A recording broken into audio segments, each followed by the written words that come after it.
L'ipotesi del suicidio sembra ormai essere stata scartata definitivamente. Molti dubbi invece restano sulla morte del 38enne senza fissa dimora, ripescato agonizzante dalle acque del fiume Tergola nella campagna tra Pionca e Peraga di Vigonza e poi morto all'ospedale.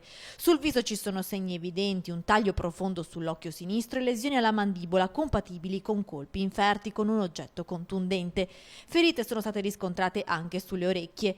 Le ipotesi che prendono piede sono quelle dell'omicidio di un pestaggio finito male. In queste ore i carabinieri stanno interrogando alcuni conoscenti della vittima. Matteo Venturini, 38 anni, originario del Veneziano, risulta attualmente domiciliato in un campo nomadi di Santa Maria di Sala. Proprio da lì si era allontanato giovedì sera in compagnia di alcuni amici. Secondo alcuni testimoni, prima del ritrovamento del corpo agonizzante era stato visto litigare con un paio di persone proprio nel punto in cui poi è stato ripescato. Si attendono risposte dall'autopsia che dovrebbe essere svolta nelle prossime ore.